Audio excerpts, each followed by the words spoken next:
Cinema താരങ്ങളുടെ അനാവശ്യ നിബന്ധനകൾ നിർമ്മാതാക്കളെ വലയ്ക്കുന്നത് ഇപ്പോൾ പതിവ് ചർച്ചയാണ്.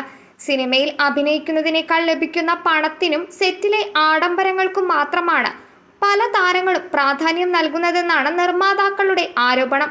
മലയാളത്തിലെ പ്രമുഖ നിർമ്മാതാക്കൾ ഈ ആരോപണം ഉന്നയിച്ചിട്ടുണ്ട്. തമിഴകത്തും ഇതേ സാഹചര്യം നിലനിൽക്കുന്നു. നടിമാരായ നയൻതാര, സിമ്രാൻ എന്നിവർക്കെതിരെ ആരോപണം ഉന്നയിക്കുകയാണ് തമിഴ് ഫിലിം ജേർണലിസ്റ്റ് അന്തനൻ. രജനികാന്ത് ചിത്രം അണ്ണാത്തയിൽ അഭിനയിക്കവേ നയൻതാര വലിയ നിബന്ധന പ്രൊഡക്ഷൻ ഹൗസിന് മുന്നിൽ വെച്ചെന്നാണ് അന്തനൻ പറയുന്നത്. തന്റെ യൂട്യൂബ് ചാനലിൽ സംസാരിക്കുകയായിരുന്നു അദ്ദേഹം.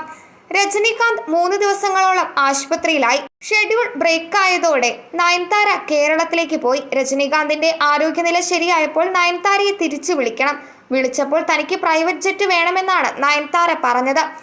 എങ്ങനെ പ്രൈവറ്റ് ജെറ്റ് കൊടുക്കാൻ കഴിയും? സൺ പിക്ചേഴ്സ് ഒരു സിനിമയ്ക്ക് ബഡ്ജറ്റ് കണ്ടിട്ടുണ്ടാകും.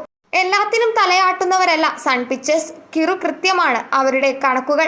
എവിടെ ചെലവ് ചെയ്യണോ അവിടെയേ ചെയ്യൂ. ബിസിനസ് ക്ലാസ് ടിക്കറ്റ് തരാം, പ്രൈവറ്റ് ജെറ്റ് അയക്കാൻ പറ്റില്ലെന്ന് സൺ പിക്ചേഴ്സ് നയൻതാരയോട് പറഞ്ഞു. ഇല്ലെങ്കിൽ ഞാൻ വരില്ലെന്ന് നയൻതാര. രജനികാന്തിന്റെ ആരോഗ്യനില കാരണം പെട്ടെന്ന് ഷൂട്ട് തീർക്കേണ്ടതുണ്ട്.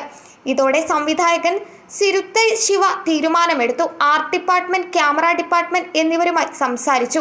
ഈ യൂണിറ്റിലെ ചെലവുകൾ കുറച്ച് കണിശമായി ഒരു തുക വാങ്ങി. ഈ തുക കൊണ്ട് സംവിധായകൻ തന്നെ പ്രൈവറ്റ് ജെറ്റ് ഏർപ്പാടാക്കി ഷൂട്ടിംഗ് സ്ഥലത്തേക്ക് നയൻതാരയെ കൊണ്ടുവന്നുവെന്നാണ് തനിക്ക് അറിയാൻ കഴിഞ്ഞത്.